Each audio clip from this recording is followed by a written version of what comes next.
Thank ma'am you. शुरू से एक बार आप ही बता दीजिए कि आप क्या क्या काम ऑलरेडी करते हैं। मैं करीब 24 ईयर्स से इस प्रोफेशन में हूँ।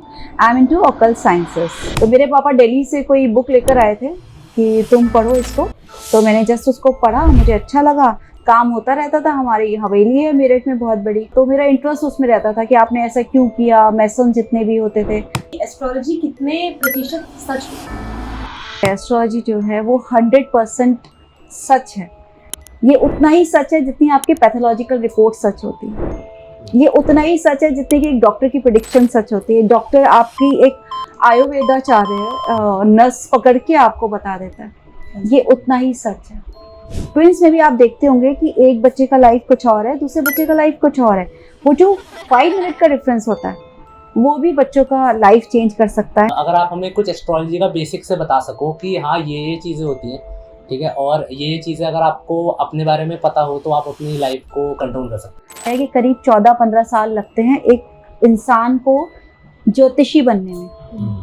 है जोडियक में 12 साइन होते हैं, है ना। आपको पता होगा Aries, taurus and Gemini, cancer, Leo and Virgo and Libra हो गया, स्कॉर्पियो है एंड सेजिटेरियस हो गया, देन उसके बाद कैप्रिकॉर्न हो गया, एक्वेरियस हो गया एंड पाइसेस हो गया। ये 12 साइन होते हैं। सन और मून साइन का क्या मतलब? 3 बेसिक चीजें होती हैं, मून एंड सन और लगन। आप व्यक्ति कैसे हो वो सन बताएगा, और आपका माइंड कैसा है वो मून बताएगा, और जो आपकी बॉडी कैसी होगी वो बताएगा लगन चार्ट।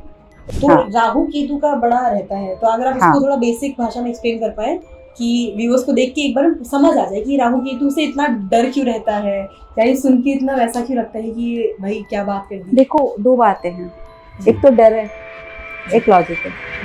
अब क्या हुआ कि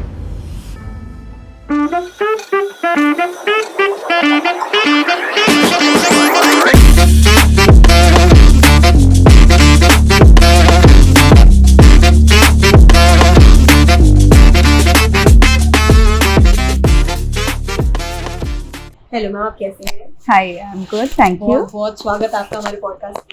थैंक मैम यू। शुरू से एक बार आप ही बता दीजिए कि आप क्या क्या काम ऑलरेडी करते हैं। ओके, सो जैसे कि आप लोग को पता है, मेरा नाम शेफाली है और मैं करीब 24 ईयर्स से इस प्रोफेशन में हूँ। I am into occult sciences. Occult sciences में क्या क्या होता है, ज्योतिष होता है, न्यूमरोलॉजी है एंड वास्तु है। और 2000 से मैं इस काम को कर रही हूँ प्रोफेशनली। तो मेरा मेजर फोर्टे वास्तु है, industries and commercial vastu, plus मैं एस्ट्रोलॉजर भी हूँ, क्योंकि वो हमारा बेसिक है, वो हमको जरूर सीखना चाहिए। हमारे गुरुजी कहते हैं कि जो अच्छा ज्योतिषी है वही अच्छा वास्तु कंसल्टेंट और न्यूमरोलॉजिस्ट बन सकता है। तो आपको 24 इयर्स हो चुके हैं। हाँ, 24 ईयर्स प्रोफेशनली हो गए हैं। अनप्रोफेशनली मैं 11th क्लास से इसको प्रैक्टिस कर रही हूँ। सो आई स्टार्टेड रीडिंग दिस ज्योतिष एंड वास्तु फ्रॉम 6th और 7th क्लास। तो मेरे पापा दिल्ली से कोई बुक लेकर आए थे कि तुम पढ़ो इसको, तो मैंने जस्ट उसको पढ़ा, मुझे अच्छा लगा। काम होता रहता था, हमारी हवेली है मेरठ में बहुत बड़ी, तो बड़े बड़े वो तोड़ के बनता था, तो मेरा इंटरेस्ट उसमें रहता था कि आपने ऐसा क्यों किया। मैसन जितने भी होते थे, तो वहाँ से इंटरेस्ट हुआ। 11th क्लास से मैंने काम करना शुरू किया है अनप्रोफेशनली। मैं फीस नहीं लेती थी कोई उस टाइम, तो मेरे लिए प्रैक्टिस हो गई। राइट। तो हम सबसे पहले तो सबसे बेसिक सवाल से शुरू करते हैं कि एस्ट्रोलॉजी कितने प्रतिशत सच है? किस हद तक वो मतलब किस हद तक हम उस पर यकीन कर सकते हैं कि या तो 100% एकदम सच होगी, या 90% सच होगी, या पर्सन टू पर्सन भी डिपेंड करता है मेरे ख्याल से, कि किसी व्यक्ति की बिल्कुल ही एक्यूरेट निकलती है, किसी व्यक्ति का थोड़ा है कि वो अपने हिसाब से भी बदल देता है। Right right. ज्योतिष जो है, एस्ट्रोलॉजी जो है वो 100% सच है, डिपेंडिंग अपॉन कि आपका टाइम ऑफ बर्थ क्या है। टाइम ऑफ बर्थ का अगर 1 मिनट का भी डिफरेंस होता है, सपोज ट्विंस बर्थ है, ट्विंस में भी आप देखते होंगे कि एक बच्चे का लाइफ कुछ और है, दूसरे बच्चे का लाइफ कुछ और है। वो जो 5 मिनट का डिफरेंस होता है वो भी बच्चों का लाइफ चेंज कर सकता है। तो अगर टाइम ऑफ बर्थ एग्जैक्ट है तो आपके लिए सारी प्रेडिक्शंस बिल्कुल परफेक्ट आती हैं। टाइम ऑफ बर्थ बहुत इंपॉर्टेंट है। फर्स्ट क्राई तब हुआ, बच्चा आपने जब बॉर्न हुआ तब हुआ। इसके बहुत सारे रीजंस बताए गए हैं कि किस किस तरीके से आप टाइम ऑफ बर्थ को मान सकते हैं। तो मैम जो टाइम ऑफ बर्थ होता है इसका कोई पर्टिकुलर फ्रेम है कि जो इस वक्त पे जिसका जन्म हुआ होगा उसकी हमेशा प्रेडिक्शन बहुत सही रहेगी या एस्ट्रोलॉजिकली उसका सब कुछ सही रहेगा? नहीं, ऐसा नहीं होता। हम लोग रेक्टिफाई करते हैं टाइम ऑफ बर्थ को, अब ये कैसे होता है? क्योंकि इसके लिए कैलकुलेशंस होते हैं। अच्छा। जो नाड़ी ज्योतिष करते हैं लोग बाग, वो रेक्टिफिकेशन करते हैं। साउथ इंडिया में एस्ट्रोलॉजी में ये देखा गया है कि रेक्टिफिकेशन मस्ट होता है। Okay. उसमें क्या होता है कि ये मेल की हॉरोस्कोप है या ये फीमेल की हॉरोस्कोप है, इसके योगास क्या है, इसके भाई बहन कौन से हैं, इसके पेरेंट्स क्या करते हैं, वो सारी चीज़ें हम एक हॉरोस्कोप से देखकर उसको कैलकुलेट करके रेक्टिफाई करके हम सब दे सकते हैं कि तुम्हारी हॉरोस्कोप बिल्कुल ठीक है। उसके बाद हमको प्रेडिक्शन करना चाहिए। तो जो ये रूल्स हैं, एस्ट्रोलॉजर्स के लिए रूल्स होते हैं कि आपके पास एक चार्ट आया, आपने तुरंत उसको स्टार्ट नहीं करना है, आपको चेक करना है उसको, उसके टाइम को रेक्टिफाई करना है। क्योंकि ये साइंस तो बहुत सच है, बट इसको आजमाने वाले लोग जो हैं वो हर पल इसको आजमाते रहते हैं। क्या ये सच है? क्या ये उतना ही सच है जितना कि मदर अपने बच्चे को बॉर्न करती है। ये उतना ही सच है जितनी आपकी पैथोलॉजिकल रिपोर्ट सच होती है। ये उतना ही सच है जितनी कि एक डॉक्टर की प्रेडिक्शन सच होती है। डॉक्टर आपकी एक आयुर्वेदाचार्य नस पकड़ के आपको बता देता है, ये उतना ही सच है। तो ये हमारी एंशियंट साइंस है। हमको इसको ऐसे जस्ट ऐसे ना जैसे मूंगफलियों के दाम नहीं लगाना चाहिए कि हम हर गली में खड़े हैं। हमको इसको प्रॉपर स्टडी करना चाहिए। और आज आप लोग, जो आपकी जनरेशन है, वो इसको स्टडी कर रहे हैं। हाँ जी। हमारी अपनी विद्या है और हम लोग यूएस वगैरह में इसके लिए बहुत ज़्यादा पढ़ाई लिखाई हो रही है। वहाँ पे कॉलेजेस खोले जा रहे हैं इस चीज़ के लिए। तो this is like I believe astrology 100%। तो जैसे अभी हम लोग, मतलब मैं अपना अगर बताऊं तो मैं फर्स्ट टाइम एस्ट्रोलॉजी से मेरा पल्ला पड़ा है, ठीक है। और मैंने अभी बस इसकी जितनी रिसर्च की उतनी की, ठीक है। तो मैं चाहता हूँ कि मतलब जितने भी लोग बिगिनर्स हैं जिनको कुछ नहीं पता, उनको भी इंटरेस्ट है, क्योंकि मैंने पढ़ा तो मेरे को बहुत इंटरेस्टिंग लगा कि इससे हम अपनी लाइफ एक्चुअली चेंज कर सकते हैं या मतलब कंट्रोल कर सकते हैं कि हमें पता होगा, हम प्रिपेयर्ड रहेंगे आगे के लिए। तो अगर आप हमें कुछ एस्ट्रोलॉजी का बेसिक से बता सको कि हाँ ये चीज़ें होती हैं, ठीक है, और ये चीज़ें अगर आपको अपने बारे में पता हो तो आप अपनी लाइफ को कंट्रोल कर सकते हैं। देखो, ये कुछ ही मिनट्स के एक पॉडकास्ट में बताना बहुत मुश्किल है, क्योंकि एस्ट्रोलॉजी का जो स्टडी है वो ऐसा कहा गया है कि करीब 14-15 साल लगते हैं एक इंसान को ज्योतिषी बनने में। तो ये बहुत वास्ट स्टडी है, तो इसको एक्सप्लेन करना इज़ वेरी डिफ़िकल्ट। बट सबसे पहले मेरा ये कहना है कि कभी भी यूट्यूब या इवन जो हमारे भी पॉडकास्ट हैं उनके वन लाइनर सुनकर एस्ट्रोलॉजी मत करना। क्योंकि ये ना, इसको हम कहते हैं गुरुमुख विद्या। आपका गुरु होना चाहिए कोई, आपको गुरु से इसको सीखना चाहिए। आप कितनी ही किताबें पढ़ लो, आपको एस्ट्रोलॉजी नहीं आएगी। बट आपको क्या करना चाहिए एस्ट्रोलॉजी के लिए? आपके पास टाइम होना चाहिए, डेट होना चाहिए और प्लेस होना चाहिए। एस्ट्रो सेज आजकल सबके पास होता है, आप उसमें डाउनलोड करो, उसकी प्रेडिक्शन पढ़ के ना तो खुश होना ना डरना, ठीक है। सबसे इम्पोर्टेंट ये है। अब उसमें क्या होता है, चार्ट बन के आता है, एक कुछ 12 खाने से बनकर आते हैं। तो वो जो चार्ट है उसको देखकर हम समझ सकते हैं। आपको बेसिक चीज़ें पता होना चाहिए। फॉर एग्जांपल आपका डेट अगर मार्च का, फॉर एग्जांपल मार्च का है आपका बर्थ, तो मार्च का आप सन साइन देखो। मार्च पाइसेस होते हैं, उसके बाद 22 मार्च ऑनवर्ड जो है एरीज हो जाते हैं। ये आपका सन साइन हो गया। अब आप जब चार्ट बनाओगे अपना डेट, टाइम और प्लेस डाल के, जो मोटा मोटा हम ले सकते हैं, तो उसमें मून देखो किस साइन में।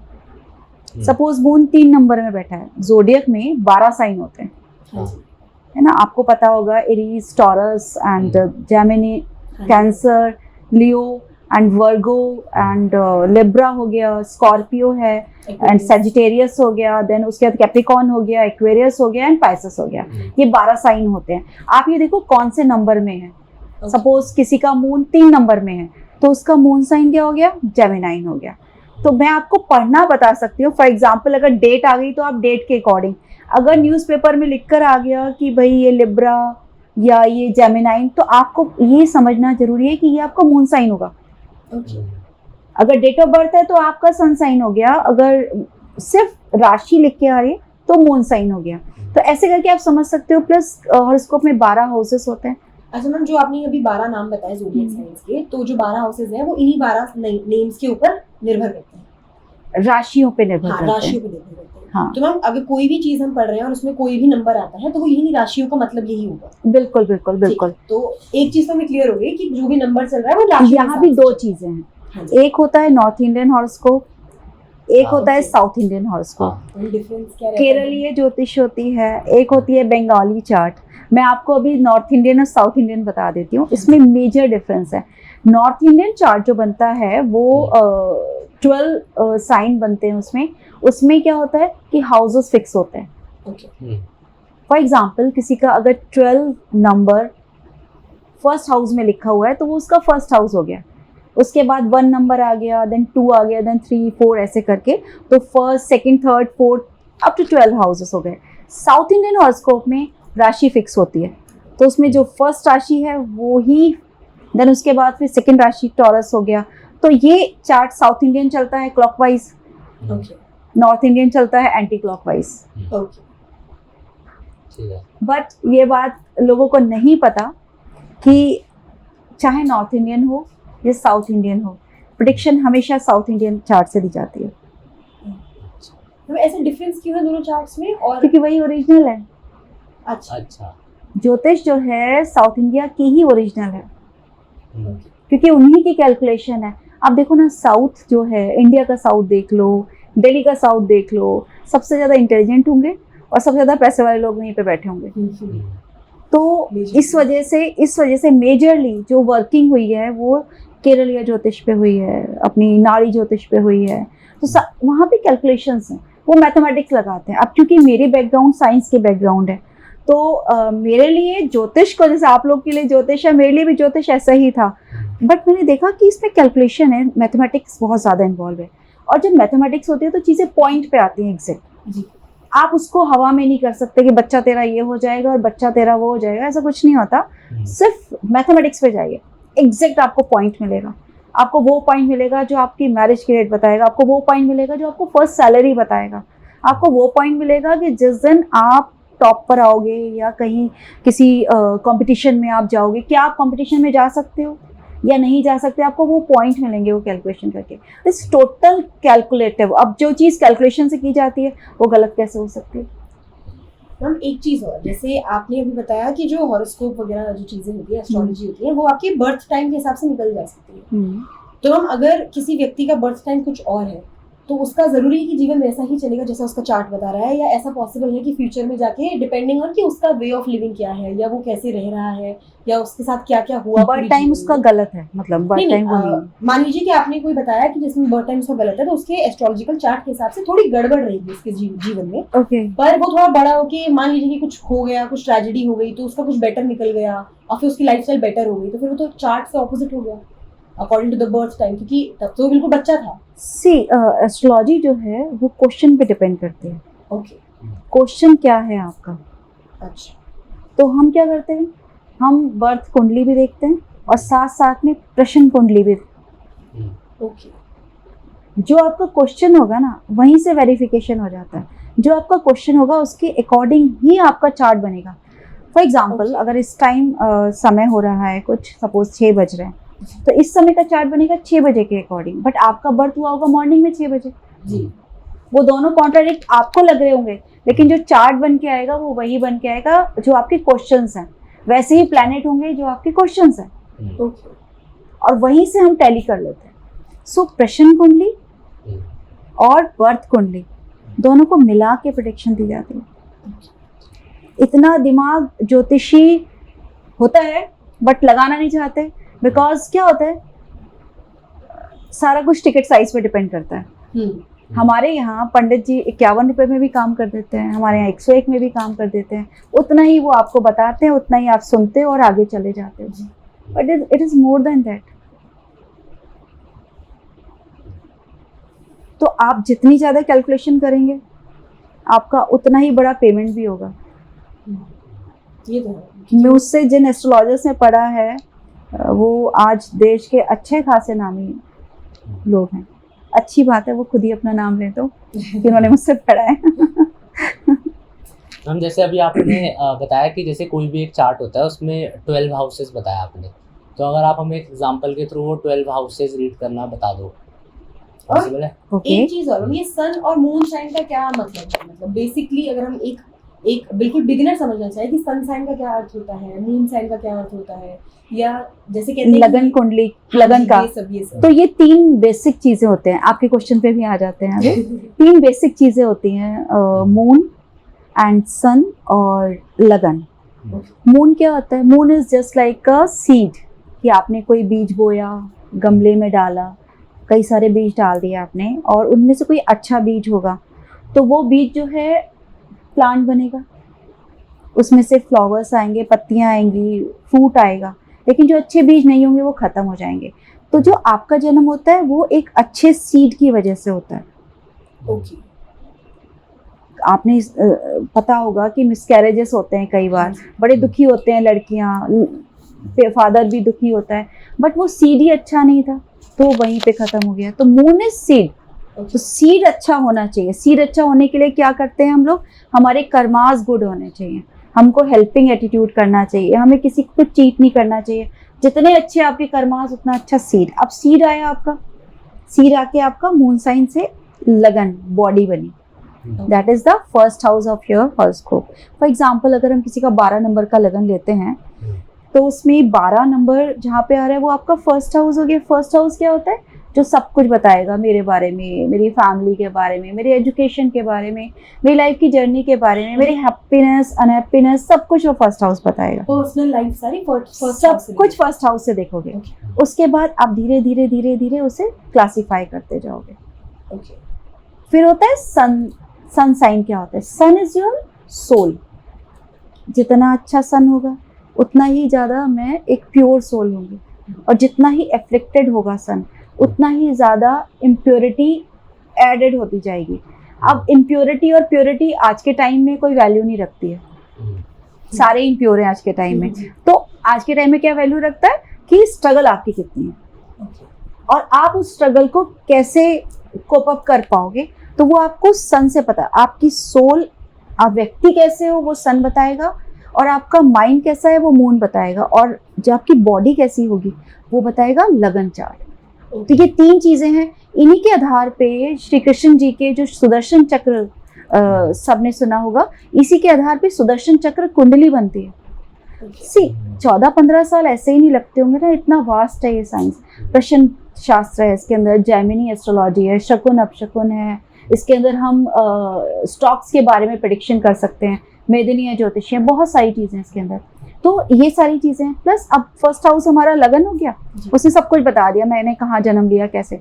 अब जो सेकंड हाउस आए, दैट मीन्स जिसमें नंबर 1 साइन आया है, इट्स योर सेकंड हाउस। तो सेकंड हाउस क्या देता है आपको? फैमिली देगा, आपकी कहाँ पे मैरिज होगी, आपके पास पैसा कितना होगा, आपके पास सॉलिड टाइप ऑफ इनकम कौन सी होगी, वो सारा कुछ आपको सेकंड हाउस देगा। एंड आपकी लाइफ में कितनी इश्यूज हो सकते हैं, प्रॉब्लम्स हो सकती है, वो सेकंड हाउस देगा।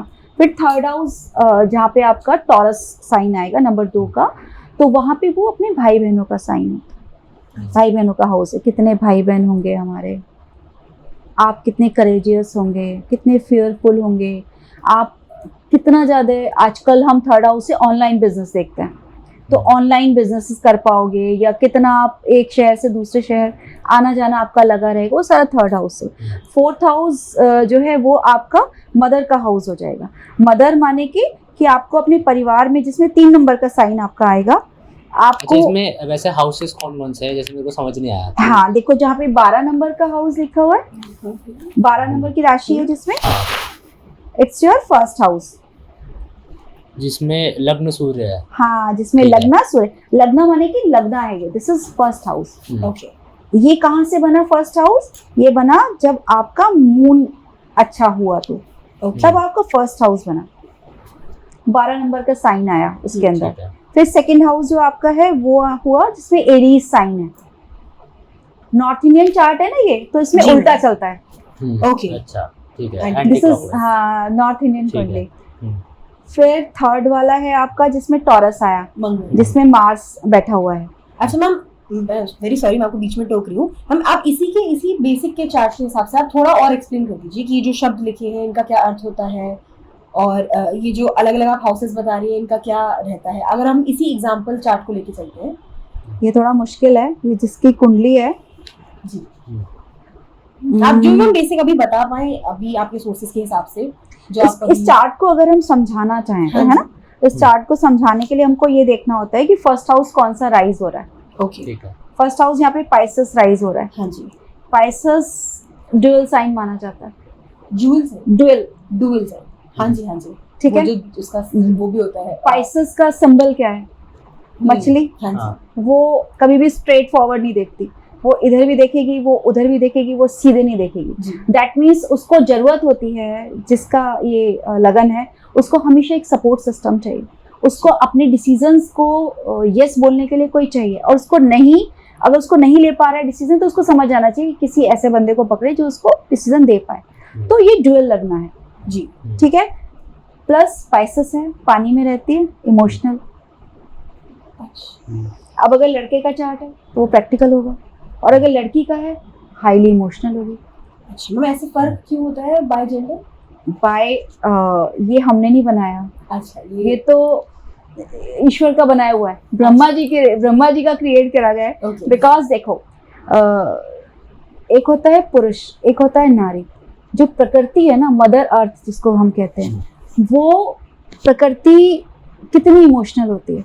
जी शिव जो है वो शिव संहार करता होते हैं। प्रकृति अपने अंदर सबको लेती जाती है, कर लो जो भी करना है उसके साथ। फिर क्या होता है, एक दिन केदारनाथ जी वाला काम होता है, फिर जी। सब कुछ खत्म हो जाता है। हम्म। तो वही रखती है, वही अपने अंदर सींचती है किसी को, और वही उसका रौद्र रूप होता है। लेकिन शिव जी का रौद्र रूप हमेशा होता है। शिव जी बहुत स्ट्रांग है जी एज ए मेल। लड़कियां कितनी भी स्ट्रांग हो जाएं, लेकिन जो उनके फेमिनाइन जो उनके साथ चीजें होती हैं, लड़का प्रेग्नेंट नहीं होगा, लड़के के पीरियड नहीं होंगे, लड़की का वो दोनों चीजें होगा। हम कैसे प्रेडिक्शन कर सकते हैं एक लड़की को ये देखकर कि यार तुम्हारे चार्ट में इतने अच्छे गुण हैं और तुम तो ये बन जाओगी, वो बन जाओगी। आपको वहाँ रोकना पड़ेगा उसको। जी आपको कभी भी ऐसे नहीं बोलना चाहिए एक लड़की को कि तुम तो लड़के से भी आगे निकल गई। It's not race. जब हम लड़के को नहीं बोल रहे हैं कि तुम लड़की से आगे निकल गए, तो लड़की को हम अपने बच्चे को गलत सीखें क्यों दे रहे हैं? लड़की की जो वैल्यू है वो लड़का पूरी नहीं कर सकता, और जो लड़के की वैल्यू है वो लड़की नहीं कर सकती कभी भी। जी हमें बनाना भी नहीं चाहिए। जी हम लोग एस्ट्रोलॉजर्स को ही सबसे पहले इस बात का ध्यान रखना चाहिए कि हॉरोस्कोप एक लड़के की है या लड़की की है। एंड बाय द वे, चूंकि मैं नाड़ी ज्योतिष करती हूँ, साउथ इंडियन एस्ट्रोलॉजी फॉलो करती हूँ, तो हम लोग हॉरोस्कोप से देखकर ये भी बता देते हैं कि ये लड़के की है, लड़की की है। तो ये बहुत लॉन्ग टॉपिक हो जाएगा। तो मैम ये मैं अपनी कंसल्टेंसी के लिए रख लेती हूँ। वो एक फर्स्ट लुक में ही पता चल जाता है आप लोगों को। बिल्कुल 100%। ठीक है, तो ये हो गया। अब इनके लगन में सूर्य बैठे हुए हैं। जी अब हमको ये देखना चाहिए सूर्य कहाँ के स्वामी हैं। अच्छा ऐसे करके हम प्रेडिक्शन देखते कौन से हाउस का लॉर्ड है, किस हाउस में बैठ रहा है। हर हाउस का वैल्यू होता है। जैसे ये जो सेंटर में हाउसेस हैं, दीज आर केंद्रा हाउसेस, मैम ये जो सेंटर में 4 बने हुए हैं 12, 3, 6 and 9। अच्छा ये जो नंबर्स है इनका भी क्या अर्थ है? इनका ये सब राशियां हैं, अच्छा ये सारी ओके। राशियां हैं। जैसे कि 12 पाइसेस हो गया, 1 अच्छा, एरीज तो हो मतलब गया, ये उसी सब का वो साथ में नंबर लिखा है। नंबर लिखा है, बट हाउसेस फिक्स हैं। जहाँ पे 12 नंबर का राशि बैठा हुआ है वो फर्स्ट हाउस ही रहेगा नॉर्थ इंडियन हॉरोस्कोप में। अच्छा मतलब वो प्लेस फिक्स है, उसमें बस राशि राशि move डिफरेंट रहेगी सबकी। आपने ये क्वेश्चन नहीं किया कि राशि क्यों मूव होती है। जी मैं आंसर देती हूँ मैं उसी पे आ रही थी कि क्योंकि उसका। हाउस फिक्स है बट सबकी राशि इधर मैं आंसर देती हूँ उसका। सुबह क्या होता है बेसिकली, ये सारी राशियां जोडियक होता है हमारे, हाँ। जिसको हिंदी में भचक्र बोलते हैं, इंग्लिश में जोडियक बोलते हैं। ये जोडियक होता है जो हमारे सेलेशियल उसमें घूमता है, स्काई में होता है हमारे। सपोज ये यहाँ पे ऐसे ऐसे ऐसे ही घूम रहा है, वो सारी राशियां उसके अंदर हैं। अब ये सन हो गया, ठीक है, ये जोडियक जो है घूम रहा है घूम रहा है घूम रहा है। इतने में किसी का बर्थ हुआ, इस टाइम बर्थ हुआ, ये राशि इसके आगे है, तो उसकी कौन सी राशि राइज होगी? 12 साइन। फिर थोड़ी देर में किसी और का बर्थ हुआ, कौन सी राशि? सन यही फिक्स है, कौन सी राशि आई? एरीज। तो वो ऐसे करके शाम तक दिन में 2 बार राशि 1 से 12 1 से 12 24 घंटे होते हैं। जी हर घंटे की एक राशि होती है ओके ऑन एन एवरेज। अगर हम देखें तो जो राशि सन के सामने आई ड्यूरिंग द बर्थ, वही आपका फर्स्ट हाउस बनेगी। अच्छा, तो इसलिए ये 12 है। तो अगर किसी की दिन की कोई दिन में पैदा होगा तो उसका फर्स्ट 12 आवर्स होंगे, ऐसा कुछ है? हाँ, अगर कोई दिन में हुआ तो हाँ। सनराइज से लेके 12 बजे तक ही, हाँ रात में हुआ तो पीएम में बदल जाएगा ना वो हाँ, फिर। 12 से हुआ। अच्छा मैं उससे फिर कभी प्लेस भी इम्पोर्टेंट है क्योंकि किस टाइम पे कहाँ, क्योंकि लॉन्गिट्यूड लैटिट्यूड जी, चेंज जी, होता है। वही, वही। सी कि हम लोग दिल्ली में होते हैं, दिल्ली में रहते हुए में ईस्ट वेस्ट नॉर्थ में भी लॉन्गिट्यूड, हाँ जी, और उसी लॉन्गिट्यूड के अकॉर्डिंगली लोग नहीं करते हैं, लोग सिर्फ लगन कुंडली या फिर नवमांशा कुंडली देखते हैं। मैं पूरे के पूरे 150 चार्ट देखती हूँ। 150 नाड़ी आंशा होते हैं, 150 चार्ट होते हैं हमारे, हम्म, और ये जो डिफरेंस आता है ये आता है उसमें। ओके, इसीलिए ट्विन बर्थ दोनों का फेट एक सा नहीं होता, जी, दो भाइयों का फेट एक सा नहीं होता, दो बहनों का फेट एक सा नहीं होता, जबकि एक ही माँ और एक ही फादर के बच्चे होते हैं। वो 2 मिनट के फर्क में भी जो बिल्कुल आ जाते हैं। बिल्कुल बिल्कुल बिल्कुल। ठीक है, तो अब अब हम आप इस पे आ चार्ट पे जाए, आते हैं, चार्ट हाँ पे आ जी। जाते हैं। चलो ठीक है। अब हम वो बता रहे थे कुछ 1 by 1 और 3 by 4 कुछ Okay. ऐसा था। बेसिकली हाँ। अगर कोई चार्ट है तो आप हम्म। बस उस चार्ट में बता दो कि जैसे ये हाउस है, इस हाउस, अभी हमने जो एग्जांपल चार्ट लिया है तो इसका क्या मतलब है, और इसमें अगर और कुछ होता तो उसका क्या मतलब होता। ओके, सपोज ये जो चार्ट हमने लिया है जिसमें 12 नंबर का साइन है, this is the first house. हाँ जी। अब क्या हो रहा होगा कि जब ये बच्चा पैदा हुआ होगा तो उस समय सन के सामने पाइसेस साइन होगा। हम्म, अब अगर मान लो सन के सामने लियो साइन होता हाँ, तो यहाँ लियो आ तो जाता यहाँ पे 5 नंबर की राशि आती। है। ओके, अब अगर मान लो सन के सामने 10 नंबर होता, कैप्रिकॉन साइन होता, तो यहाँ पे 10 नंबर, 10 आता, फिर 11 आता, फिर 12 आता, क्योंकि ये एंटी क्लॉकवाइज है। जी, हम्म, ऐसे करके ये पूरा का पूरा, ये हमको लग रहे हैं 12 खाने, बट आप ये देखो कि मुझे किसी का चेहरा भी देखने की जरूरत नहीं है, इन 12 खानों से हम्म, पूरे ब्रह्मांड के बारे में हम जान सकते हैं, उस व्यक्ति के पेरेंट्स के बारे में, उस व्यक्ति के बारे में, उसका जो लीनियज, जो उसकी पास्ट लाइफ होगी उसके बारे में। हमें अलग से कोई पास्ट लाइफ थेरेपी करने की जरूरत नहीं है, जो उसका आने वाला लाइफ होगा उसके बारे में, जो उसका प्रोफेशन होगा। इवन हालांकि हमारे गुरुजी इस बात को मना करते हैं हमेशा, बट हम लोग एक व्यक्ति का डेथ तक डिसाइड कर सकते हैं, इससे ज़्यादा आप क्या लोगे। मैंने 2 बार किया है काम, और मेरे गुरुजी के कहने के बाद, मना करने के बाद मैंने इसको कैलकुलेट करके निकाला है, एक अपने पापा के लिए और एक अपने लिए, और हम दोनों के साथ ही बहुत ही फैटल इंसिडेंट हुए थे। तो हमने फिर मुझे एकदम से लगा कि मैंने अपने गुरुजी से पूछा कि सर मुझे ये हो गया है, पापा को ये हो गया है। देन ही सेड कि क्या तुमने, एक पर्टिकुलर दशा होती है, वो दशा लगाई है क्या।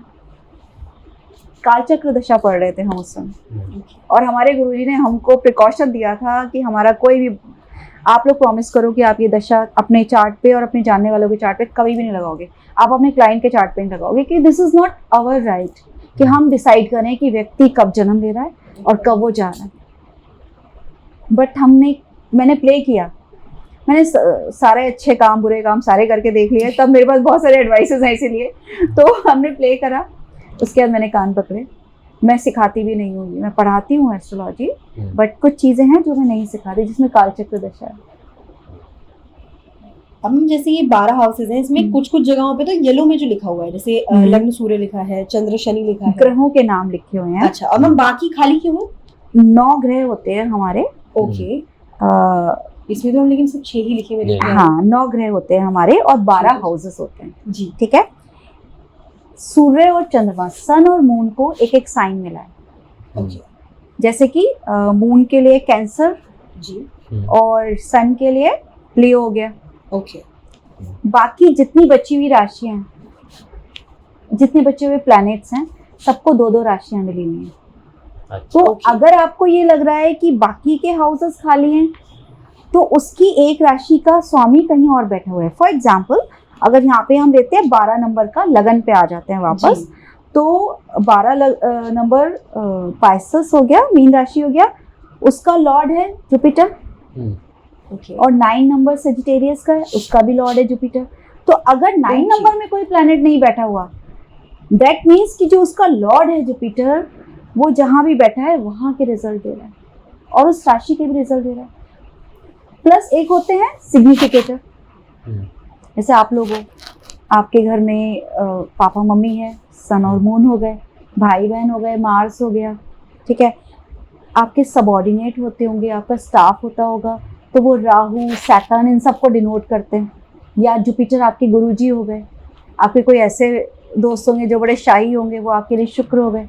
आपके Okay. जो स्पाउसेस हो गए या आपके जो जिनको आप पसंद करते हैं वो वीनस में चले गए। तो ऐसे सबके ना हर प्लैनेट का अपना अपना एक पर्टिकुलर व्यक्ति होता है, असाइंड होता है। ऐसे ही ये जो हाउसेस खाली हैं, इनमें जो राशियां पड़ी हुई हैं, ये किस हाउस में पड़ी हुई हैं, उस हाउस का एक फिक्स सिग्निफिकेटर होता है जो उस हाउस को चलाता है। अच्छा।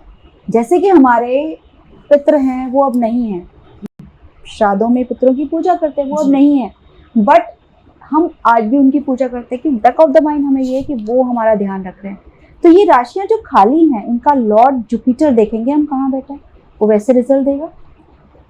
प्लस 10th हाउस के सिग्निफिकेटर होते हैं, हर हाउस का अपना सिग्निफिकेटर होता है। मैम जैसे आप एक इसकी बार चर्चा करेंगे कभी। थोड़ा आसान भाषा में आप यही इसी चार्ट को आप एक्सप्लेन कर दीजिए। हाँ। तो जैसे फर्स्ट हाउस है लग्न सूर्य है, हाँ। इसमें 12 पाइसेस है, हाँ, तो इसका मतलब क्या हुआ? इसका मतलब ये हो गया कि फिफ्थ जो सूर्य है वो कहाँ के लॉर्ड है। सूर्य आपका 6 हाउस आ रहा है, देखो काउंट करो 12 नंबर से 1 एंटी क्लॉकवाइज 1 2 3 4 5 6। जी 6 हाउस का लॉर्ड आ गया सन, वो बैठ गया है इस इंसान की लगन में। 6 हाउस के अपने सिग्निफिकेशंस हैं अच्छा कि 6 हाउस क्या देता है, स्ट्रगल। 6 हाउस क्या देता है, कंपटीशन। 6 हाउस डिजीज भी देता है। 6 हाउस प्रोवोक करता है आपको एक्स्ट्रा मनी लोन लेने के लिए। 6 हाउस जो है आपके जो इनर और आउटर एनिमीज होते हैं, इनर एनिमीज हमारे 6 होते हैं, आउटर एनिमीज तो अनगिनत होते हैं, हमको दिखते ही नहीं है। वो सारा कुछ इस इंसान का आ गया, तो इसका लगन में सूर्य आ गया। अब यहाँ पे अगर मैंने एक बात और बोल दी तो आप जो हो कहोगे कि नहीं मैम आप तो बताओ 100 एपिसोड बुक कर लो हमारे। बता ही दीजिए। सो जो 12 नंबर जहाँ लिखा हुआ है, जी 12 पाइसेस 12 नंबर जो पाइसेस जहाँ लिखा हुआ है, जिसको हम लगन कुंडली बोल रहे हैं, वो बेसिकली काल पुरुष का फर्स्ट हाउस होता है। एंड व्हाट इज काल पुरुष? काल पुरुष मतलब मदर अर्थ अगेन, जिन्होंने हमें पैदा किया। हाँ जी। तो अगर हम लॉजिकली देखें तो इस इंसान का जो सन है वो एरीज साइन में आ गया, हाँ। और एरीज साइन का जो सन होता है वो एग्जॉल्टेड होता है, उच्च का होता है। तो भाई ये व्यक्ति तो राजा की तरह, जी इसका व्यवहार राजा की तरह, ये जो हुक्म चलाए राजा की तरह, लेकिन ये वर्कर भी राजा की तरह। राजा कौन होता है? राजा सोता ही नहीं, सन तो सोता ही नहीं। सन तो दिन रात खुद भी जगेगा, दूसरों को भी जान खाएगा। ये व्यक्ति वैसा है। साथ में इसकी पाइसेस साइन है, तो पाइसेस साइन का लॉर्ड जुपिटर, सन और जुपिटर फ्रेंड्स होते हैं। तो जो ये चाहेगा वो होगा, फ्रेंडली साइन होगा ना। तो एस्ट्रोलॉजी वो नहीं है जो हम आपको 1 मिनट में बता दें। आपको फ्रेंड्स देखने हैं, आपको एनिमीज देखने हैं, आपको ज़ोडिएक साइन देने, आपको राशि देखने हैं, आपको कॉम्बिनेशंस देखने हैं। जैसे इनके कॉम्बिनेशंस में अगर हम देखें तो चलो कॉम्बिनेशंस की बात बाद में करेंगे इनको।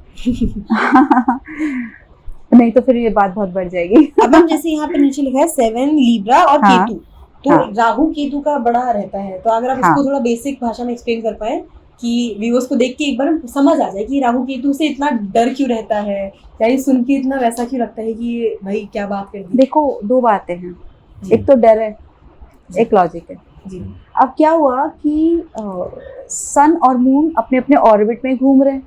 हाँ। जब हम मेडिटेशन करते हैं, आँख मेडिटेशन ना भी करो, मम्मियाँ जब पूजा करती हैं मंदिर में आँख बंद करके बैठ जाती हैं। एक पर्टिकुलर प्लेस पे मंदिर होता है, वो आँख बंद करके बैठ गई, ऐसे करके ऐसे करके ऐसे बैठी हैं। बगल में से कोई गया, अरे तुम इधर से क्यों जा रहे हो? इधर से कोई, अरे तुम इधर से। उनको कैसे पता चला? क्या आँखें बंद करके वो देख रहे हैं? नहीं, उनका जो ऑरा क्रिएट हुआ वो ऑरा किसी ने डिस्टर्ब किया चल के। Same with sun and moon, कि जैसे ऐसे मून ऐसे रिवॉल्व कर रहे हैं अपने ऑर्बिट में, सन ऐसे रिवॉल्व कर रहे हैं। तो जब वो रिवॉल्व करते हुए जो उनके इंटरसेक्टिंग पॉइंट थे, जो ऑरा कट हुआ, वो ऑरा बना राहु, जो नॉर्दर्न पोल पे था, और जो साउदर्न पोल पे था वो केतु बना। लॉजिक ये है, जैमिनी शास्त्र जो है वो केतु को नहीं मानता, वो राहु को मानता है। वैदिक में कई जगह सिर्फ 7 ही ग्रह माने गए हैं, राहु केतु को कोई वैल्यू नहीं दी गई है। कई जगह हमने देखा है कि राहु केतु को कोई वैल्यू नहीं दी गई है। लेकिन ये जो ऋषि मुनि जो आगे रिसर्च करते गए, उन्होंने देखा कि इन प्लैनेट्स के अलावा भी कुछ ऐसे प्लैनेट्स हैं जिनमें दोनों रिजल्ट हैं। मंगल अशुभ माना जाता है, जुपिटर शुभ माना जाता है, वीनस को शुभ मानते हैं, सैटर्न को अशुभ मानते हैं। नहीं, इनके अलावा भी कोई ऐसे प्लैनेट्स हैं जिनमें दोनों चीज़ें हैं, शुभ भी हैं और अशुभ भी हैं। तब उन्होंने ये देखा और ये रिसर्च करा कि ये जो दो प्लैनेट हैं इनको राहु और केतु का नाम दिया, और इसका मैथोलॉजिकल स्टोरी भी है कि समुद्र मंथन हुआ, विष्णु जी आए मोहिनी का रूप लेकर, सबको अमृत पिला रहे थे, तो डेविल्स जो हैं उनको एक साइड बैठाया गया, राक्षसों को, देवताओं को एक साइड बैठाया गया। उसमें एक डेविल जो जिनका नाम सूर्य भानु था, उन्होंने देखा यार ये तो चीटिंग हो रही है, वो जाके चुपचाप से सुंदर से बन के बैठ गए। अब विष्णु जी ने उनको मोहिनी रूप में जब पिलाया अमृत, तो उन्होंने लिया कप में और ऐसे करके पी गए। उनके यहाँ हेड तक ही पहुंचा था कि सन और मून ने उनको देख लिया। ये मैथोलॉजिकल स्टोरी है। सन एंड मून ने उनको देख लिया और उन्होंने विष्णु जी को इशारा करा, वहीं पे कट कर दिया उस राक्षस का सर। तो ऊपर रह गया राहु, नीचे तड़पता रह गया केतु, और दुश्मन कौन हो गए? सन, मून, राहु, केतु। तो जब कभी भी सूर्य ग्रहण या चंद्र ग्रहण पड़ता है, तब राहु केतु ही सन और मून को एक्लिप्स करते हैं। ओके, अच्छा, मतलब अगर that is the technical reason. मतलब किसी भी हाउस में अगर सन या मून होगा, अगर किसी भी हाउस में sun and moon and Rahu Ketu का होगा कॉम्बिनेशन, तो मतलब वो एक्लिप्स्ड हॉरोस्कोप होगी। तो उसमें नुकसान है थोड़ा, ऐसा रहता है। It depends on other houses. It depends. से कि मैं डॉक्टर हूँ और मैं सर्जन हूँ, ठीक है, क्या बिना कांटे में आपको ठीक कर सकती हूँ? क्योंकि मुझे तो काम वही मिला है, खून तो मैं निकालूंगी, तो मेरा तो काम ही राहु केतु वाला है। नुकसान, दर्द, तकलीफ पहुंचाना, फिर इसको हील करना। हील मैंने कैसे करा होगा? मैं क्यों अच्छी बनी, दूसरा बंदा क्यों मर्डरर बन गया? क्योंकि मेरे पे ब्लेसिंग्स हैं गुड प्लैनेट की। तो ये सारी चीज़ें होती हैं। तो ऐसे करके राहु केतु इमर्ज हुए। राहु केतु का प्रेडिक्शन देना इज़ वेरी वेरी डिफिकल्ट। हमारे पास 3 शास्त्र हैं, एक है वैदिक, दूसरा है केपी पद्धति, कृष्णामूर्ति पद्धति। ये मैं सिर्फ एस्ट्रोलॉजी में हूँ, एस्ट्रोलॉजी से बाहर न्यूमरोलॉजी या वास्तु में नहीं जा रही हूँ। तो फर्स्ट हमारा हो गया वैदिक हो गया, सेकंड इज कृष्णामूर्ति पद्धति जो नक्षत्र बेस्ड पद्धति है, थर्ड इज लाल किताब जो सिर्फ उपाय पे बेस्ड है, जिसको भी नेगेटिव फॉर्म में लोगों ने लिया है। तो ये तीनों पद्धतियाँ हमारी हैं, इन्हीं के बेस पे सारे रिजल्ट्स मिलते हैं। इनके अनुसार ही राहु केतु की पोजिशनिंग, उनके दृष्टियाँ आप रिजल्ट देते हैं। तो राहु केतु से हमको जो क्वेश्चन है आप लोग का, डरना नहीं चाहिए। अगर राहु नहीं होता तो हम सब लोग बहुत अच्छे होते, और अगर हम अच्छे होते तो क्या हम स्ट्रगल करते लाइफ में आगे बढ़ने के लिए? हम तो बिल्कुल खुश होते यार, जो है चल भाई सब ठीक है। क्या वो व्यक्ति आज की डेट में चल पाता? कभी भी नहीं चल पाता। केतु अगर नहीं होता तो क्या मैं संस्कारों की, मोक्ष की, ऑकल साइंसेस की, स्टडीज़ की, डीप स्टडीज़ की बातें कर पाती? क्या मैं रिसर्च में जा पाती? क्या ये जितनी भी चीज़ जो ज़मीन के अंदर की चीज़ें हैं, ये जो इंजीनियर, माइनिंग इंजीनियर, ये सब केतु। बृहस्पति भी एक शुभ ग्रह होते हुए भी अगर वो अशुभ स्थान में बैठा है तो भी वो बुरे रिजल्ट देगा। तो फिर हम राहु केतु को ही क्यों बुरा कहते हैं? ये ना हो तो जिंदगी बर्बाद है हमारी।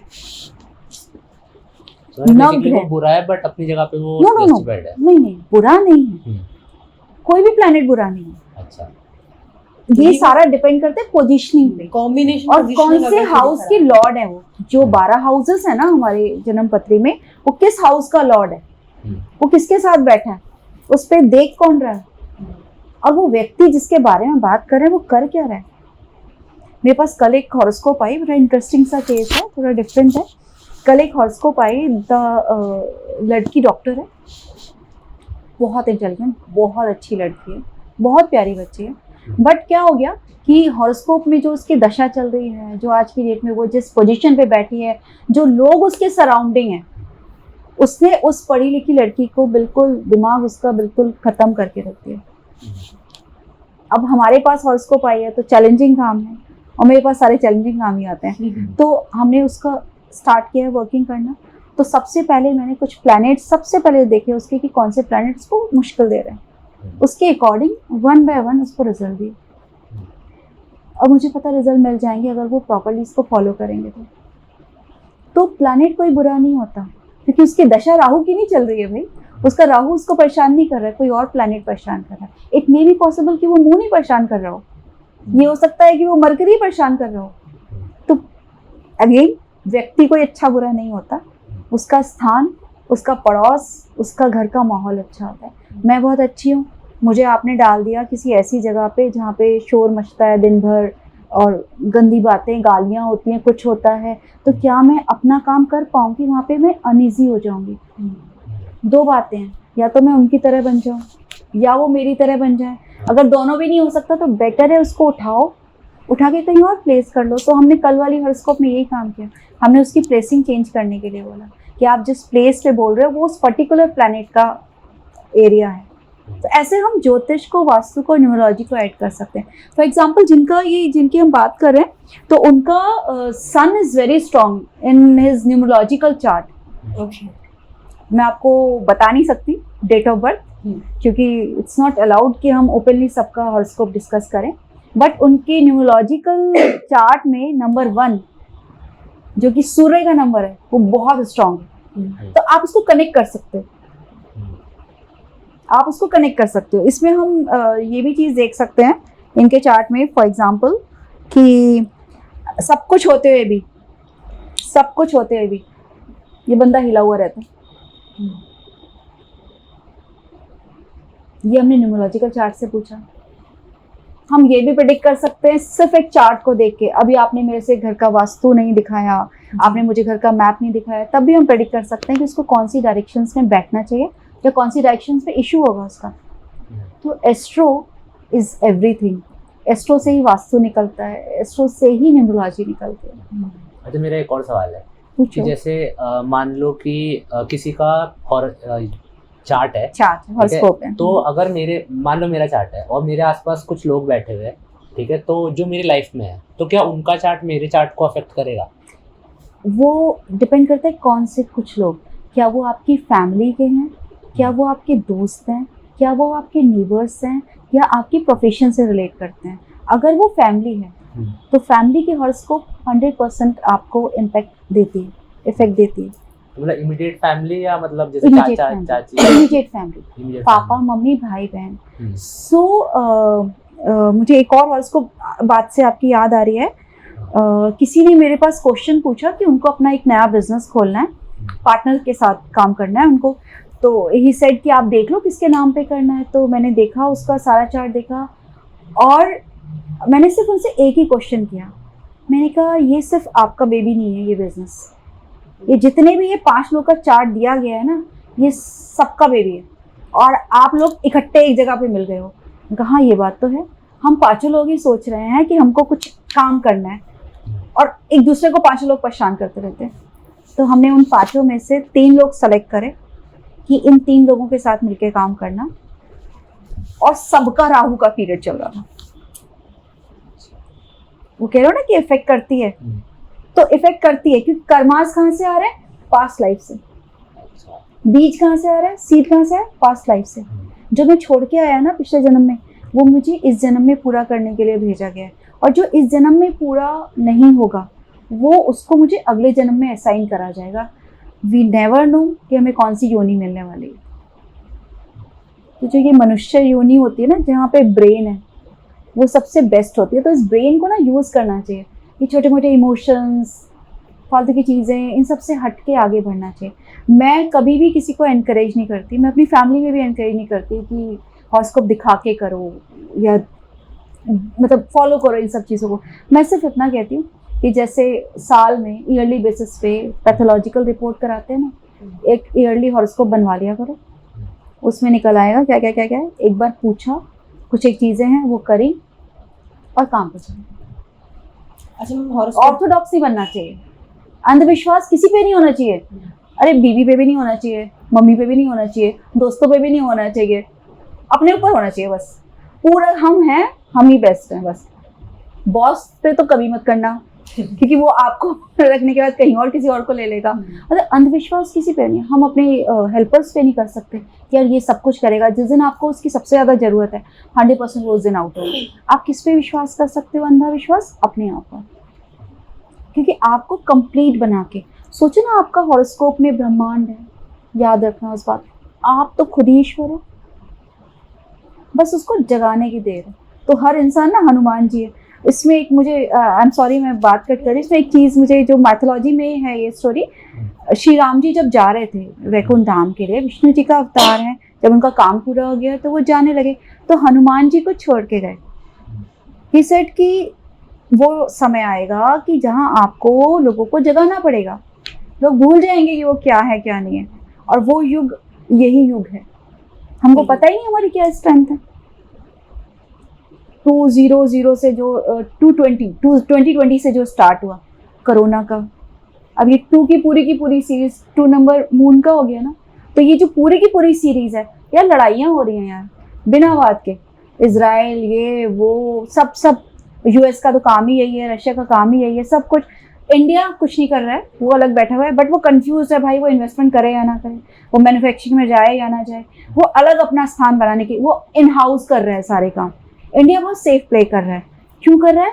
क्योंकि हमारे पास क्या है, मैथोलॉजी है, हमारे पास अपर साइंसेस है, हमारा बिलीफ सिस्टम, हमारे ईश्वर हैं, तो ये है। तो हमारा नॉर्थ ईस्ट कॉर्नर बहुत स्ट्रॉन्ग है इंडिया का। तो ये चीज़ें हैं। क्या पूछ रहे थे बताओ? मैं भी ये पूछ रही थी कि जैसे भी आपने एक जिक्र किया कि ईयरली हॉरोस्कोप आप निकलवा लीजिए, उसको देख लीजिए, ध्यान दे लीजिए। कौन सी हॉरोस्कोप? Yearly horoscope. Yearly आप horoscope, मतलब रेगुलरली मत कीजिए इस चीज को, हाँ। बट एक दफा कर साल में अपने बर्थ डेट पे आप एक बार जरूर से अपने हॉरोस्कोप डिस्कस कीजिए। जी। अब मैम तो ऐसा होता है कि हॉरोस्कोप बदल भी जाता है। हाँ, अच्छा, जब आप कैसे होता है? जब आप पैदा हुए थे जी तो जरूरी थोड़ी प्लेनेट वहीं रहे होंगे। जी सन यहाँ है, ज़ोडिएक यहाँ है, मूव करे आपके जो एटमॉस्फेयर में प्लैनेट मूव कर रहे हैं, कोई नहीं रुका है। तो जहाँ आपका सन बैठा हुआ था, इट मे बी पॉसिबल वहाँ पे कोई और प्लैनेट बैठा हो, जहाँ आपका सैटर्न बैठा हुआ था वहाँ पे कोई और प्लैनेट बैठा हो। तो जब एक प्लैनेट जो फिक्स्ड है हॉरोस्कोप में, उसके ऊपर ट्रांजिट में यानी कि गोचर के प्लैनेट आके बैठ जाते हैं, तो उसके कॉम्बिनेशन से रिजल्ट मिलते हैं। तो हम जो 12 हाउसेस हैं वो फिक्स्ड है, पर उसमें मूवमेंट्स चलती है। नो 12 हाउसेस भी फिक्स हैं, आपका हॉरोस्कोप भी फिक्स्ड है, but every year planet change हो रहा है ना आपके बर्थडे पे, वो मूव कर रहा है कहीं भी आपके उन्हीं चार्ट के ऊपर। फॉर एग्जांपल कि मैंने यहाँ पे वाइट वॉश किया, हो सकता है पहले मैंने रेड कराओ, फिर मैंने ब्लू कराओ, फिर मैंने वाइट कराओ, फिर मैंने ग्रे कराओ, फिर ब्लैक कराओ। तो जैसे जैसे कलर्स होते जाएंगे वैसे वैसे मेरा समय भी चलता जाएगा। सेम विद ये कलर्स हैं, ये प्लैनेट्स, और वैसे ही मजे की बात ये, वैसे ही ऑब्जेक्ट्स आपके घर में उन जगह पे पहुंच जाएंगे जिन जिन जगहों पे वो प्लैनेट आपके हॉरोस्कोप में बैठे हैं। अच्छा। बिकॉज हॉरोस्कोप में भी दिशाएं हैं, जो 12 घर है ना, इनमें भी दिशाएं हैं। तो ये बहुत डीप साइंस है यार, ये एक यूट्यूब का 5 मिनट का वीडियो नहीं है। मेरे पास वैसे मेरा बहुत बड़ा फ़ायदा होता है इसमें, मेरे पास जो क्लाइंट आते हैं, जो नए नए क्लाइंट आते हैं कि मैडम हमने यूट्यूब पे देखा था, यूट्यूब पे हमने पढ़ा कि ऐसे ऐसे प्लैनेट ऐसे ऐसे आए और हमने वो दान कर दिया, उस दिन के बाद से तो ये हो गया। मैंने कहा बेटा ये दान क्यों कर दिया, ये तो तुम्हारा बेस्ट प्लैनेट था। कह रहे नहीं वो हमने यूट्यूब में देखा था। तो नहीं मैडम आपकी फ़ीस बहुत ज़्यादा है। तो मैंने कहा इसी वजह से है कि यूट्यूब पे देख कर आओगे तो फ़ीस ज़्यादा मिलेगी आपको। तो अपने को सोच के समझ के सीख के, पढ़ाई भी तो कर रहे हो आप लोगों ने, पढ़ाई करा होगा, ऐसी थोड़ी सर्टिफिकेट मिल जाएगा, ऐसी थोड़ी डिग्री मिल जाएगी। पूरी पढ़ाई 1-1 साल की, 2-2 साल की, 3-3 साल की करके मिला है ना। तो ये शास्त्र, और हमारा ये शास्त्र बहुत तेजी से वेस्टर्न कंट्रीज में जा रहा है, क्योंकि मेरे इंडिया से ज़्यादा तो बाहर के अब स्टूडेंट बनने लगे हैं। इंडिया का अगर 1 है तो बाहर के मेरे पास 4 स्टूडेंट्स हैं। तो अपने को इसको प्रॉपर सीखना चाहिए, इसको टाइम देना चाहिए सीखने के लिए। बीइंग अ साइंस स्टूडेंट, जो हमारे को बनाने को देते थे बायोलॉजी की फाइल, वो बर्बाद हो गई ज़िंदगी हमारी बनाते बनाते, लेकिन उसके बावजूद भी मैंने उसको नहीं छोड़ा जो किताब पापा मेरे लिए लेकर आए, और वही मेरा प्रोफेशन बनी।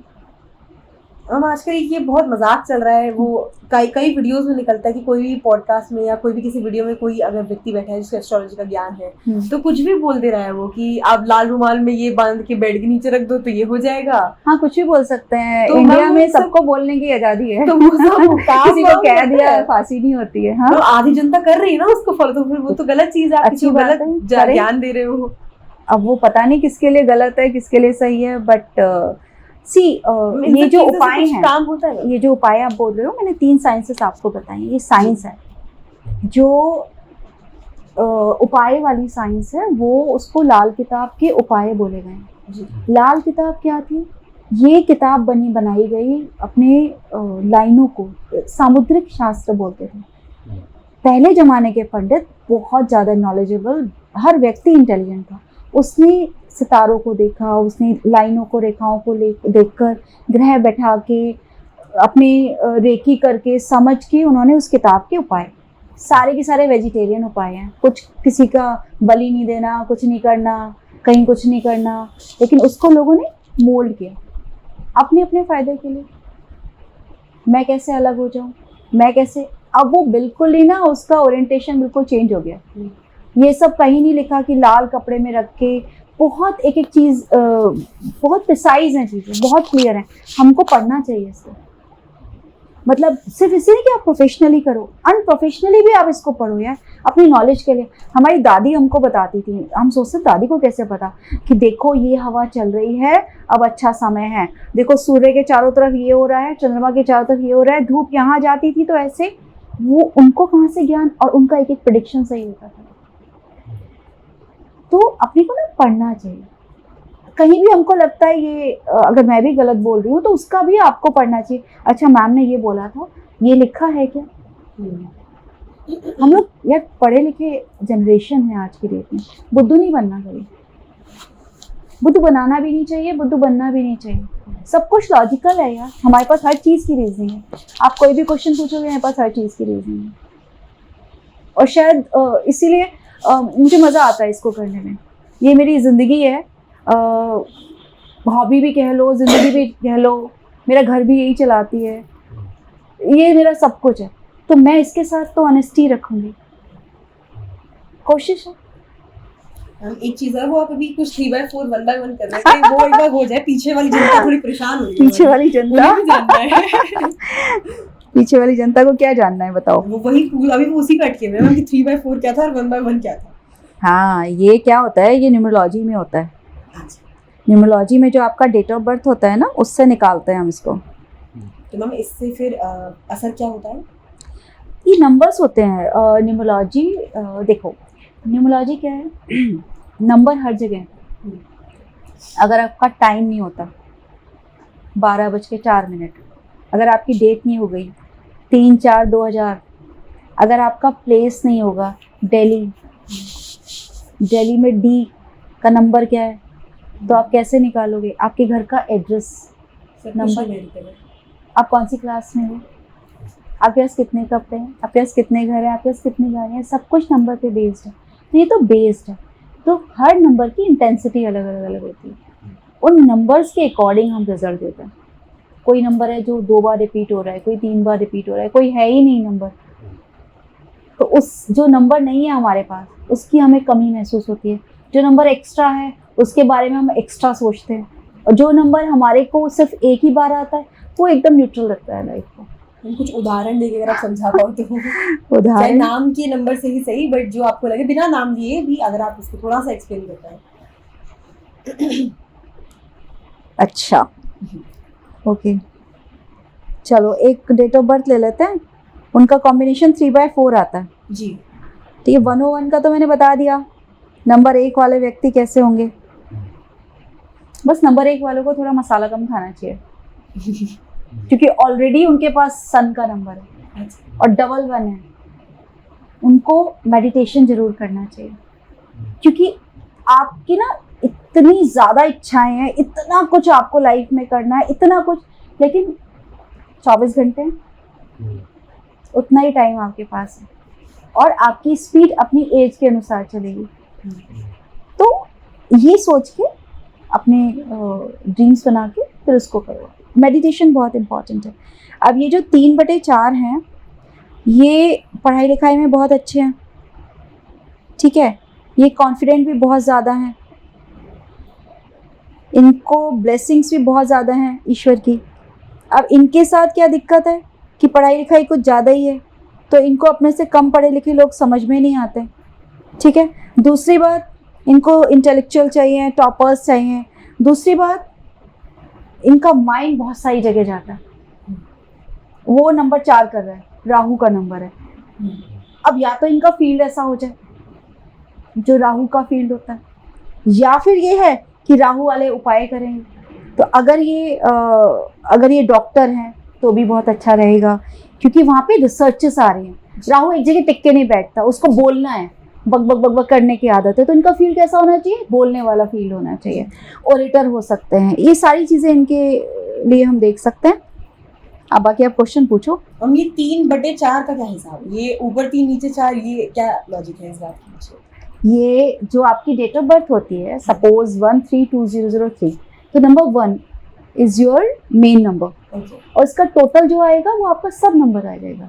तो दिस इज ऐसे करके हम प्रेडिक्शन करते हैं। तो मैम अभी आप चार्ट्स के बारे में बता रहे थे, हाँ। एक बार हम फिर से उस पे आते हैं। बिल्कुल, एक बार चार्ट को कर लेते हैं, फिर से कर लेते हैं जी। तो हम लोग बात कर रहे थे लगन कुंडली क्या होती है, लगन हाउस कौन सा होता है। तो जहाँ पर 12 नंबर का राशि लिखा हुआ है, साइन लिखा हुआ है, इट्स योर फर्स्ट हाउस।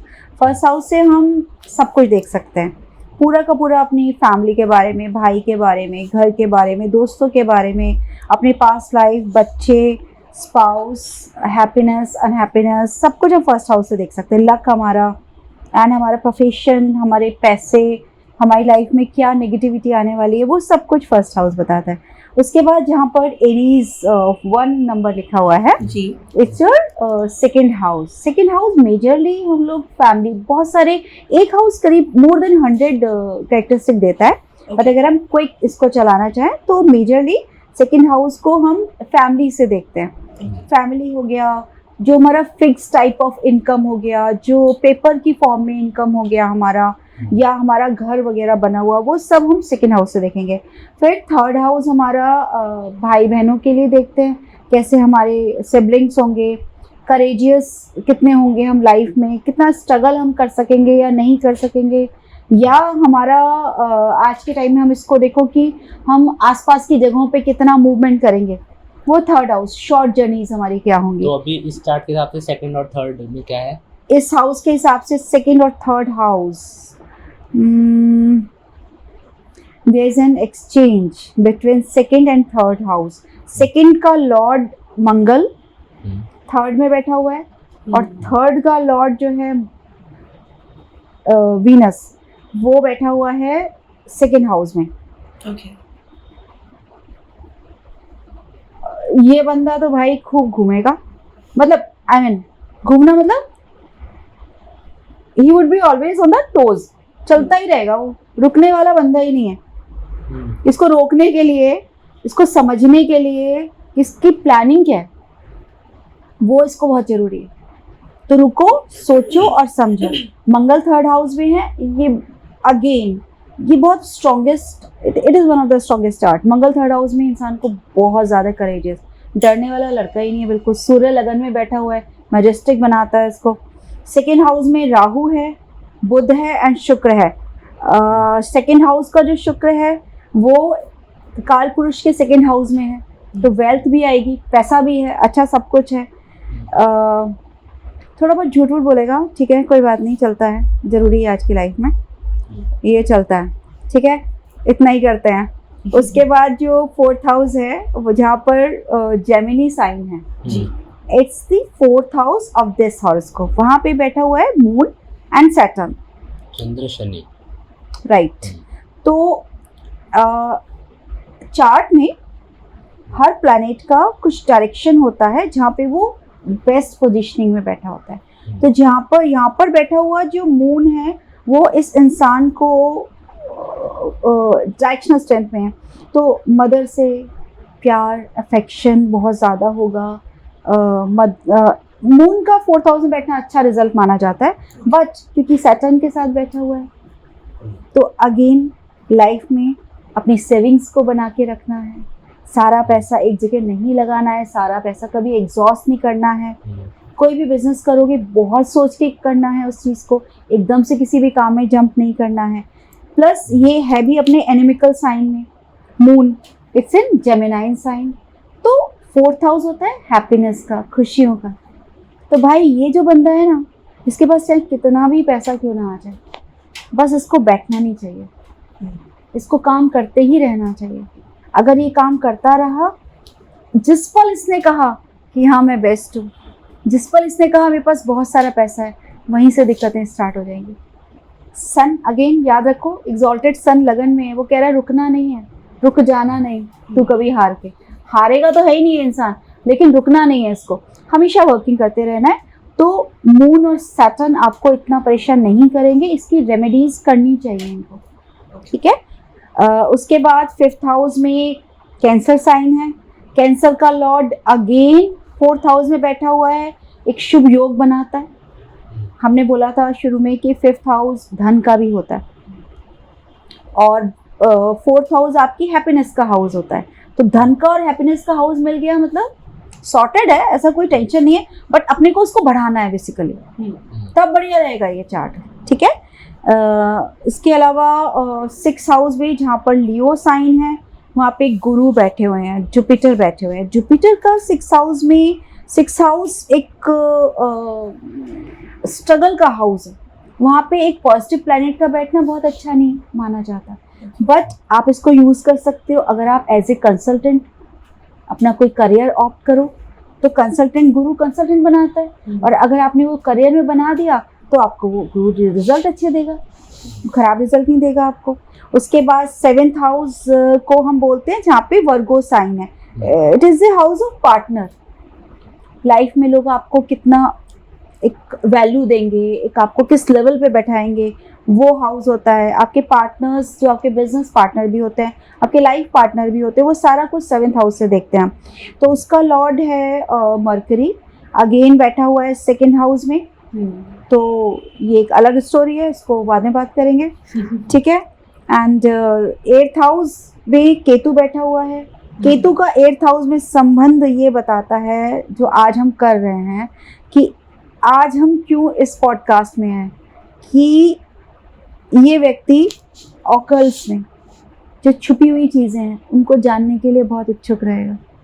इसको एक्सप्लोर करना अच्छा लगता है, इसको एक बाल की जो खाल होती है ना, वो निकालने वाला इंसान है ये। उसके अलावा 9th हाउस में स्कॉर्पियो साइन आ गया है। स्कॉर्पियो साइन का लॉर्ड मंगल है, और मंगल यहाँ पे बैठा हुआ है 3rd हाउस में, अपने हाउस को देख रहा है। And this is the house of luck, और पिता का भी हाउस है। पिता को हम किससे देखते हैं? सन से। तो इसका सन कहाँ बैठा हुआ है? 1st हाउस में बैठा हुआ है, एंड पॉजिटिव साइन में बैठा हुआ है। तो पिन्स दोनों इस बच्चे के बहुत अच्छे हैं। इसके अलावा 10th हाउस में 9 नंबर राशि आ रही है, जिसका लॉर्ड सेजिटेरियस, जिसका लॉर्ड जुपिटर कहाँ बैठा है? मैंने पहले ही बोला कि इनको एज ए क्लाइंट कंसल्टेंट या किसी भी तरीके के कंसल्टेंट बनेंगे तो इनको बहुत अच्छे रिजल्ट्स मिलेंगे। प्रोफेसर भी बन सकते हैं, लेक्चरर भी बन सकते हैं, इट डिपेंड्स। आजकल तो बहुत सारी चीज़ें आ गई, बहुत सारे करियर, क्योंकि आजकल सर्जन भी एक सर्जन ही रहा, वो डिफरेंट सर्जरी करने वाला होता है। 11th हाउस में 10 साइन आ रहा है, कैप्रिकॉन साइन आ रहा है, और इसका लॉर्ड सैटर्न है जो कि 4th हाउस में बैठा है मून के साथ जी, ठीक है। 12th हाउस में एक्वेरियस साइन है, जिसका लॉर्ड अगेन सैटर्न है। हमने बात करी थी कि टोटल 9 प्लैनेट है, उसमें से सन एंड मून को एक एक राशि मिला हुआ है। राहु केतु का कोई राशि है नहीं, बाकी के प्लैनेट्स को राशियां मिली हुई हैं, 2-2 राशियां, जैसे कि सैटर्न का एक्वेरियस और कैप्रिकॉन हो गया। ये मैं एक बार क्लियर कर देती हूँ। जुपिटर का सेजिटेरियस एंड पाइसेस हो गया, एंड मार्स का स्कॉर्पियो एंड एरीज हो गया, एंड वीनस का लिब्रा एंड टॉरस है, एंड मरकरी के लिए वर्गो एंड जेमिनाइन है, और लियो का तो यही हो गया। एंड ठीक है, सारी राशि कवर हो गई। जैसे अभी आपने इससे पहले बताया था इन हाउसेस के बारे में बताने से पहले कि कोई भी आप कुछ भी प्रेडिक्ट कर सकते हो इस चार्ट को देख के, ठीक है। इवन डेथ, लाइफ डेथ, और मतलब क्या होगा, कब प्रोफेशन में सक्सेस आएगी, तो बेसिकली जो डेस्टिनी वर्ड होता है कि हमारी एक डेस्टिनी है, ठीक है, और वो लिखी हुई है प्रॉपर। राइट। तो अब जैसे ये जानना कि मतलब डेस्टिनी है, ठीक है, और जो होना है वो हो गई, तो वो बहुत बिल्कुल। डरावना हो जाता है। तो क्या हम एस्ट्रोलॉजी के थ्रू अपनी डेस्टिनी को चेंज कर सकते हैं या इनहेंस कर सकते हैं? मतलब हम कुछ ऐसे कर्म करें कि डेस्टिनी कुछ बदल जाए, कुछ नहीं। हमारे फेवर में आ जाए, या नहीं, डेस्टिनी चेंज नहीं होती। जो लिखा है वो होता ही है, चाहे वो किसी भी प्रकार हो। उसे जैसे भी हो वो होगा ही होगा। मेरे ख्याल से यहाँ डिफरेंस आ जाता है थोड़ा सा। डिफरेंस नहीं आता। चलो मैं अपना एग्जांपल ले लेती हूँ। सो आई डिड BSc। मैं क्लास में फर्स्ट रही हमेशा अपने। उसके बाद मेरी मैरिज हो गई। मुझे नहीं पता था, मुझे किसी ने नहीं बताया, क्योंकि जिस एरा में मैं पैदा हुई हूँ वहाँ लड़कियों को काम करना इतना ज़्यादा वैल्यू नहीं मानते थे उस चीज़ की। मेरी शादी हुई। शादी के बाद अब ये तो था कि मुझे कुछ करना है। कौन बता रहा है वो मुझे? सन बैठा हुआ बता रहा है। मेरी सोल कह रही है कि बेटा तुम्हें खाना थाली में रखा है, वो तुम खा रहे हो, कूलर चल रहा है, AC चल रहा है, तुम सो रहे हो, बट तुम खुश नहीं हो इसमें। वो सोल अंदर से परेशान कर रही है मुझे। मैं कुछ तो करना है, क्या करें? हस्बैंड ने बोला कि जॉब नहीं करने दूंगा मैं, क्योंकि उस समय DTC बसेस चलती थी। उनको DTC बसेस में अपनी वाइफ को नहीं भेजना है, कार वो लेके चले जाते थे अपने ऑफिस। अच्छा भाई ठीक है। तो व्हाट आई डिड कि पास में NIT का कंप्यूटर सेंटर था। बात कर रहे हैं डेस्टिनी की जी।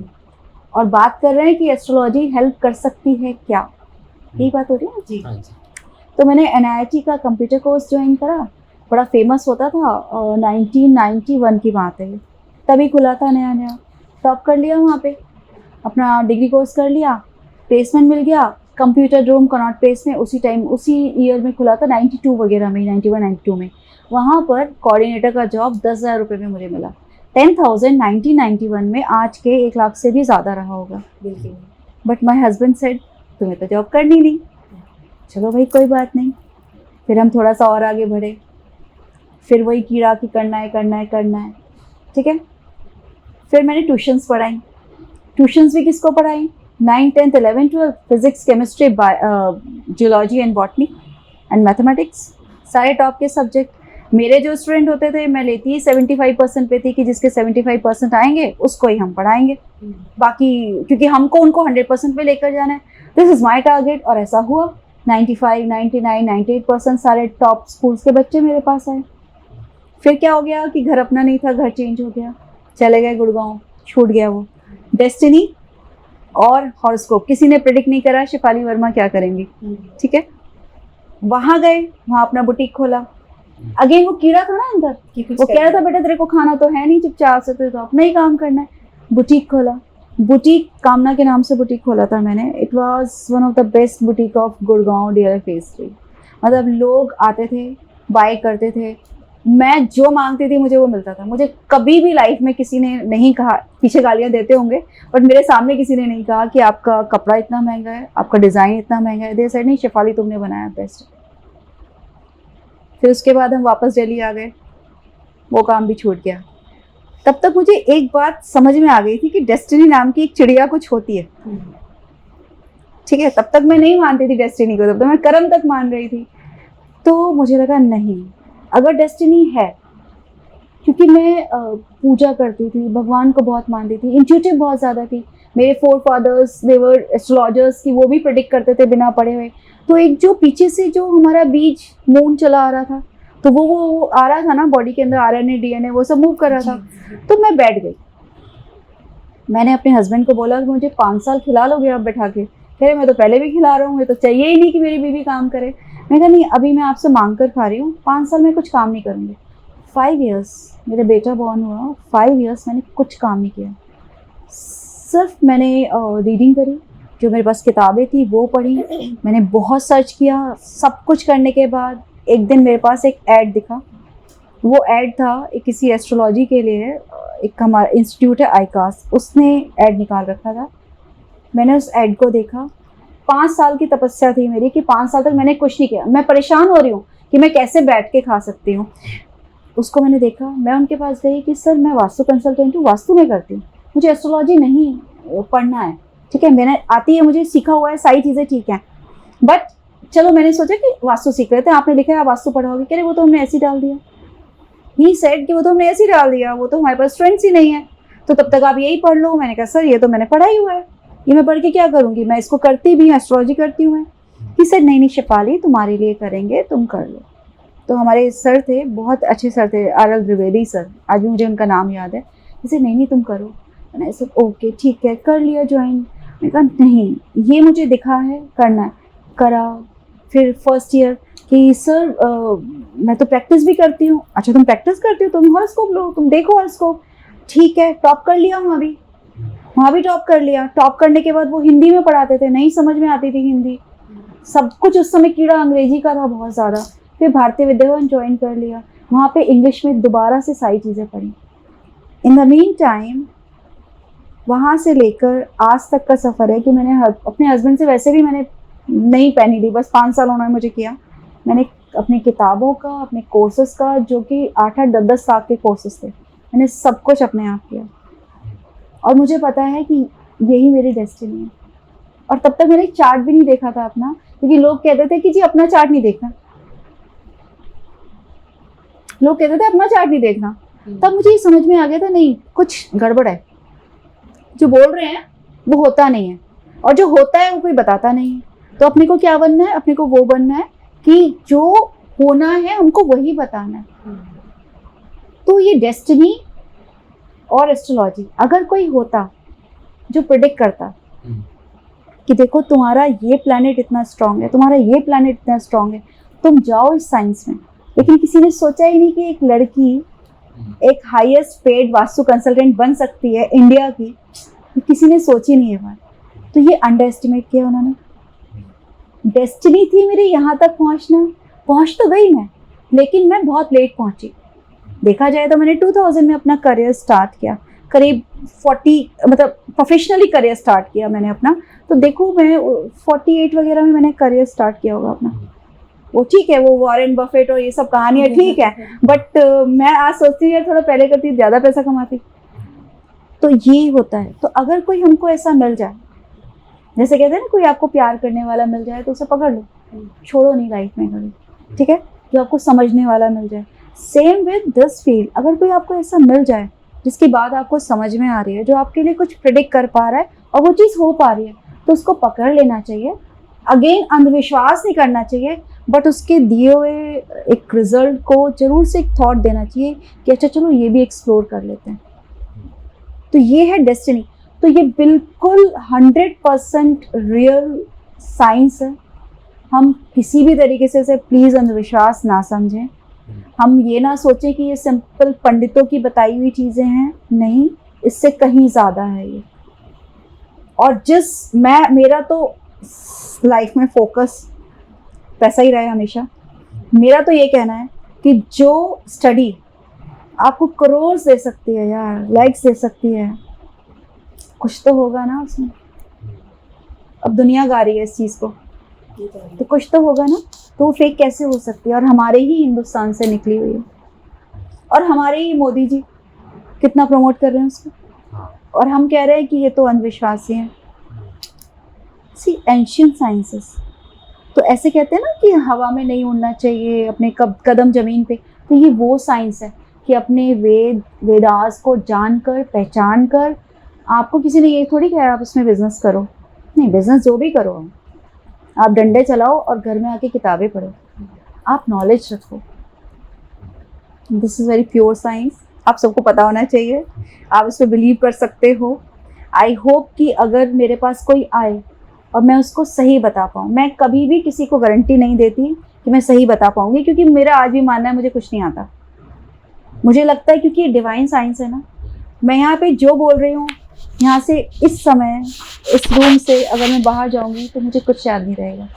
यही मेरी प्रैक्टिस है, यही मेरा मेडिटेशन है, क्योंकि आई डोंट वांट कि मैं अपने को समझूँ कि मैं बहुत महान इंसान हूँ।